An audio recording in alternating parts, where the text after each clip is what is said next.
Session 2 of God of the Impossible. With God, all things are possible. It's typical of human beings, we find it hard to believe that the impossible is possible with God. It's always been this way. If we go right back to Genesis, God took Abram aside and showed him the stars of the sky and said, "You will have descendants as numerous as the stars in the sky." Well, Abraham is said to have believed it, but he questioned, how can this be? Because both Sarah and I are old. Sarah, his wife, gave up, and she said, well, she haven't had children, and she decided the only way that Abraham was going to have descendants was through her slave girl Hagar. And so Abraham slept with Hagar, and he did have a son named Ishmael. But that wasn't God's plan. Later, Abraham was visited by 3 men, and they told him that by this time next year, Sarah will have a son. Now, Sarah overheard this and she just laughed. "Now that I'm worn out and old, and my Lord is old, will I now have the pleasure?" And then God said to Abraham, why did Sarah laugh? Why did she say, "Will I really have a child now that I am old? Is anything too hard for God?" We know that Sarah did have a son and named him Isaac. Then we have the story of the priest Zechariah and his wife Elizabeth. They were both old and no children. She couldn't conceive.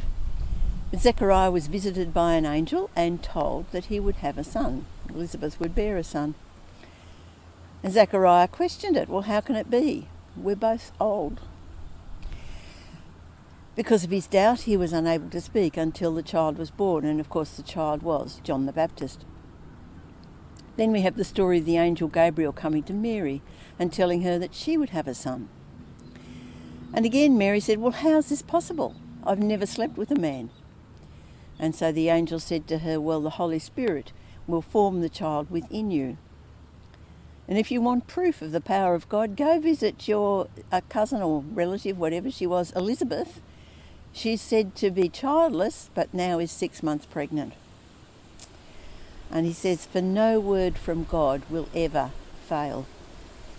Now, many find the virgin birth very difficult to accept. Yet why couldn't the God who created the whole universe create new life in Mary's womb? In human terms, it's not possible, but for God, it's perfectly possible. The implications of not believing in the virgin birth are that God chose a particular human, that Jesus just chose him, and said, right, you're going to bear all the sin of all humanity and you're going to pay the penalty for it. Well, how fair is that? It's very different from God taking on himself all the sin of humanity and paying the penalty himself.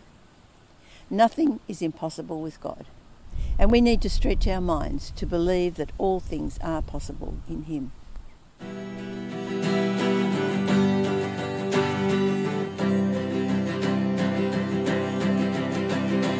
Call out your name in the darkness and watch as your glory unfolds. For there is no measure or end to the power you hold. Justice and truth are your virtues, with many to vast for our words. No mind contains the splendor of all that you are. Our God has done great things. Our God is greater than all. Miracles are your memorial, the promise of wonders to come. You are the author, God, you complete it all.